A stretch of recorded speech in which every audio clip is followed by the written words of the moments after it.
Hello, lovely people. Welcome to my channel. It's Hillary here, Saturday Night Session. Thank you so much for tuning in. I hope that you're having a fantastic day wherever you are. It's another video today, and this is a purely sewing plans video wherein I'm just going to show you all of the things that I am planning to sew up for the rest of the month of June and probably the first week of July or so. So there's quite a lot of lovely fabrics and a lot of lovely patterns. So we're just going to go straight into it. So very quickly, I'm actually wearing the Simple Sew Shannon dress that I talked about in my last video. And it's a really lovely sunny day where the skies are nice and blue, and it's just super comfortable, and it feels very nice to wear. The fabrics and pattern combinations that I've showed you are the ones that have actually married, they've zinged, they've become that for me. So those are the things that are going to get made. And then I've also got some other fabrics that I need to use to make certain things, but I haven't yet isolated the exact pattern that I'll be using. So that's what we're going to be jumping into. So we're going to start off with the ones that have got the fabric and pattern combination.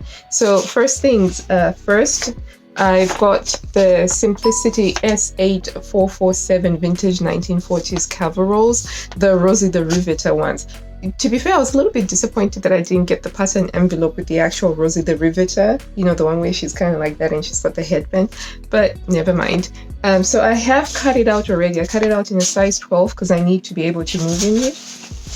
And the fabric that I'm going to use to make it is this IKAT fabric that I bought years ago from Fabworks Mill Shop in Dewsbury. And it's an IKAT. It does have a little bit of stretch to it, but I'm not going to be using the stretch because I'm not making these to be fashionable. I've seen some reviews where people are making them so that they're really quite nice and tight and form-fitting, but that's not what I'm after. I need to have a little bit more movement. So I'm going to be making them with this. It's a slightly thicker fabric, and I've got 3 meters, and that should be enough. So that's project number 1 that is going to get cut out. I should have done it in the other way around because this is actually project number 2, because that's number 2 in the queue. But there we have, that's that one married. Pop that over there. And then the next thing is Macau's M6044. I'm making a couple of summer shirts for my husband. So first of all, in this mint chambray fabric over here, I've pre-washed this. I haven't ironed it yet, so that's why you can see a little bit of the crumple on it. So this has been pre-washed and put in the tumble dryer. And then the other one is going to be in this sky blue fabric over here that I got. Again, this one has been in my stash for years now, but it's a really lovely shirting cotton, and it looks almost reversible, and it's got the finest, let's see if I can get it to focus. Can you focus? But it's got like a little bit of a pattern to it. Really lovely fabric. So it's like a really beautiful sky blue. So I'm going to make the 2 of these at the same time, and I'm gonna cut them out, and then I will do them back to back. And what I might do is actually set up 2 sewing machines, one with the light blue thread for this and another one with the mint thread for this one, and then I'm kind of like doing batch sewing. So this is actually going to be the first one to get done, so that my husband has got these shirts to wear. These are going to get done this weekend, so that's that there. And the next thing, again, is also for my husband. He needs a new white t-shirt. I've got some white cotton jersey fabric here that I got from Pounds Fabrics. And I'm going to be making this tried and tested pattern Burda style t-shirt 6602. I have made this, I don't know, at least 5 times now, because I've also made it for myself as well. It is a unisex pattern. So it's just a short sleeved one. It's already been cut out. And it's going to be made in white for him, just so that he can have a nice white t-shirt. The next thing that I'm going to be making is some Cami tops. I really love wearing Cami tops in summer, and I find them to be so useful and so comfortable, and especially when we travel and we go camping, they're very easy to wear, easy to wash, and easy to dry as well. And they go with skirts and trousers and shorts. And so the pattern that I'm going to be using is the Grassa Cami top, which I store my PDF patterns, the well-used ones, in these old Jiffy envelopes. And for that, I'm using the Liberty Crepe de Chine Silk. So I got this when Minerva was having a sale on Liberty, and so I got it in this lovely, lovely color here. I only need a 1/2 meter of fabric to make that cami top, which I really like. And yeah, so that's that one. And I also realized that I wanted a white one, just a plain white one. And I'm going to be using this remnant fabric that I picked up the last time that we were in Normandy, France, from a fabric shop there. And it's got like this really lovely embroidery detail. And I want to see if I can incorporate the scallop edge. You see that? The scallop edge on the bottom of the actual blouse itself. And there's enough fabric to go around for that. So that's going to be the two cami tops using the Grassa pattern, which I have used before and I like it. It's got a little bit of shaping. So before that, I used to use the Ogden cami pattern. But my problem with the Ogden cami, it was really wonderful and it was comfortable, but this is just me nitpicking here. It didn't have that much bust shaping because it didn't have a bust done. And it would do this thing where it would very slightly sort of, step away from my bust. So it wasn't sort of like going on my bust and then sort of going down. There'd be a little bit of a uptick, especially with the cotton lawns that I used to make it. So, but I don't get that with the Grassa one because it's got some bust studs, which gives it a bit of shaping. So it just goes straight down from my bust. So these are the two. These, they take me less than an hour to make from cutting to snipping the last threads. Very, very fast make. The next thing is a shirt. So I fell in love with this Art Gallery Fabric Watermelon shirt. It's a cotton poplin. Really, really beautiful. So crisp, so fresh, so light. Makes me want to eat a watermelon. And I got this when Minerva was having the sale. They were having like a 20% off sale on this. And because I'm a Craft Club member, I bought a Craft Club membership. I get, so it was a 10% off, and then I get 10%, a further 10% off because I'm a Craft Club member. And you have to buy the membership every year, but it's always worked out to be worth it for me. So this one is going to be a shirt, and I'm a little bit stuck between two. So it's either going to be the Melilo, which I've made before, and I love the Melilo shirts. One I made in a pink Liberty Lorden, and I've worn that one to death, and that does need to be replaced. And then, or it will be the Grainline Archer shirt, which I made before, but I only made the bum ruffle version. But and it fit me really well across my shoulder because I've got a broad shoulder, and it tends to be an adjustment that I need to make on patterns that aren't Burda. But Grainline was one of the few pattern companies that didn't require me to make a broad shoulder adjustment. So it's either going to be the Archer or the Melilo, but it's going to be a fabulous shirt, and it's just going to go so well. I've got some white jeans, I've got some blue jeans, and it will go well with skirts. And yeah, really excited to see what this is going to look like once it's done. And then for my high-waisted capris and high-waisted skinny jeans that I prefer to wear, there's this like really lovely vintage cherries print fabric that I got from Minerva during a sale as well. I really, really liked this. I thought it was very nice. And I want to make a 50s style top. So far, it's either going to be Butterick B5895. So you can see the top there. It's quite nice. It's got the little tie details and the kimono sleeve. And I do like a kimono sleeve. Or it's going to be the Simplicity 1166. You can see that shirt there.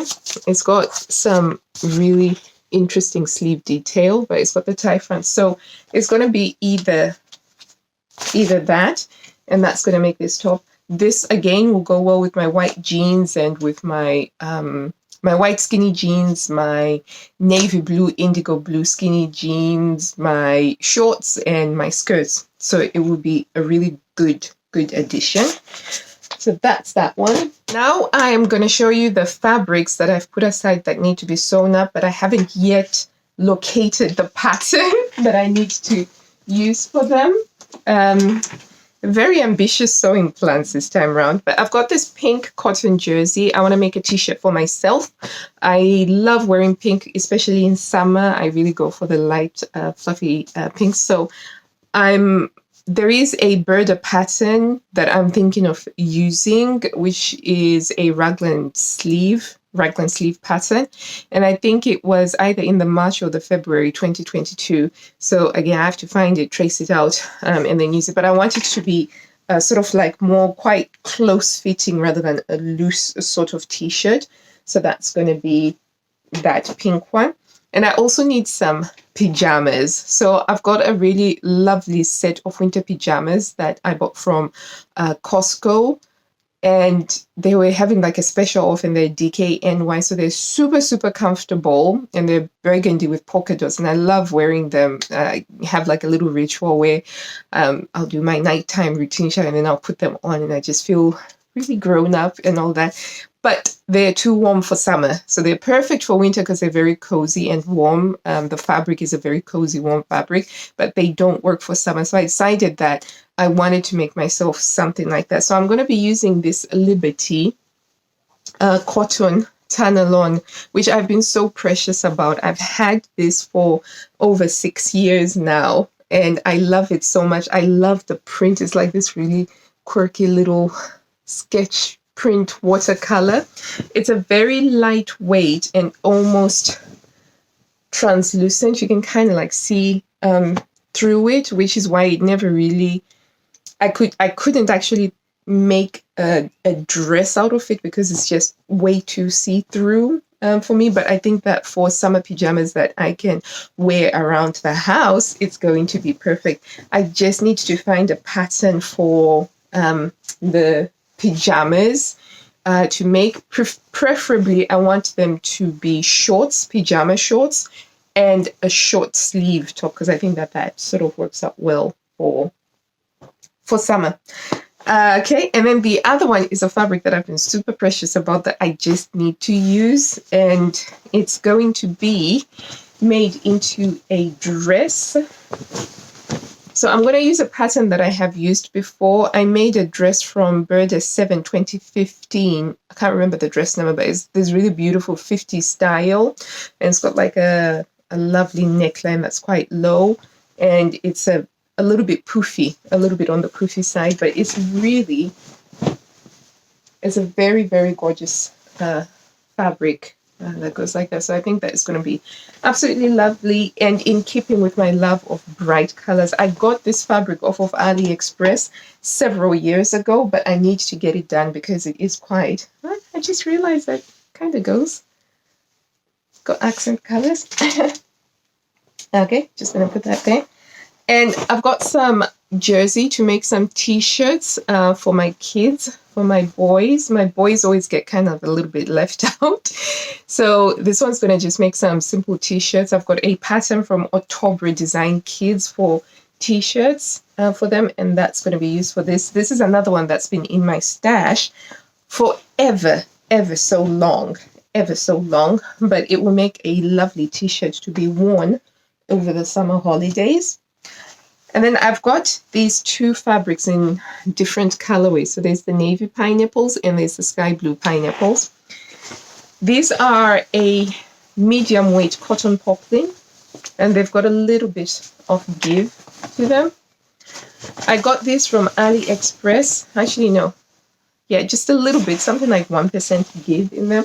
So I only got 1 meter each of these, and I've decided that I'm just going to use my self-drafted skirt pattern, which is going to make them into an A-line skirt, and I'll be able to wear them with just t-shirts. So these are just going to be skirts. I made the mistake of only buying 1 meter of them without knowing what I wanted to sew with them. But with 1 meter, I can't do that much. The fabric is too stiff and too structured to make into a cami top. So for a cami top, I prefer a little bit more flow to it. But I think for the A-line skirt that I make, they will work really quite well for that. And I'd always just be wearing them with either a tank top or just like a t-shirt. So that's these two here. The pattern that I already have drafted for myself is so super quick to make up. I could probably make the two of them in about 2 hours. And then I've also got the other colorway of this cherries fabric here. It's got the navy and the popping red. And this is going to be wrap dresses for my daughters. I already know where the pattern is. It's in a Burda issue. And I'm going to make them some wrap dresses out of that. And it's labeled as a super easy pattern, so it should be very super easy. And then next, I've got the sewing patterns that I want to make up, but I haven't yet. I still have to finish going through my fabrics to find out what it is that I want to make out of them. So I really love the skirt from Simplicity to 451. I made it once. It's a little bit of a tulip style skirt that goes down, and I really, really liked that. And I want to make one in a denim, like a deep blue denim. And the idea is that it will go really well with, these tops here that I am planning to make. And it's just in that sort of like tulipy silhouette, which fits in with the soft gamine lines that I try to play within something like 80% of the time. So there's that. And then the other thing that I want to make is one of these vintage aprons, either View E or View C. So I have these aprons that I really like to use from Ulster Weavers, and they've got like a band, the normal type apron. But I've been having some issues with skin sensitivity around my ears and the backs of my neck, which has meant that I haven't been able to wear earrings or necklaces, because each time I'm wearing earrings, for some reason, my skin is reacting, particularly on this side. It's really weird, not on this ear, but on this side. They've been reacting, and even if I wear a necklace over here, the skin on here reacts. And it's not just with necklaces. I found even when I would wear the apron, just having something on here was causing the skin to react. So it means that I can't do the aprons that go around my neck for the time being until I figure this out. But this type of apron that just goes over works really well. So that's what long story short, I need to have one of these that don't actually hang on my neck, because for some reason the skin around my neck doesn't like it. It's saying no. And then finally, this is sort of like a legacy pattern that I absolutely want to make, and that I've told myself, come rain, come thunder, it's going to get made this summer. And it's Butterick B4790, the walkaway dress. I really, really want to make this. So this is going to be sort of like the big sewing project that I have to do, because all of these other ones, they're relatively simple, quick, easy makes. Most of them I have made already before, so I know that I can whip them up pretty quickly. So I need to figure out what fabric I'm going to make this in. But yeah, those are my sewing plans. So wish me luck. Hopefully I will be back very soon showing you some of the finished projects that I have made. And I hope that you have a lovely rest of the day, lovely people. And until I see you next time, happy sewing. And please do remember to hit that like button, subscribe, turn on the notification bell, give all of those good positive vibes that will help the channel to grow. And yeah, until next time, bye.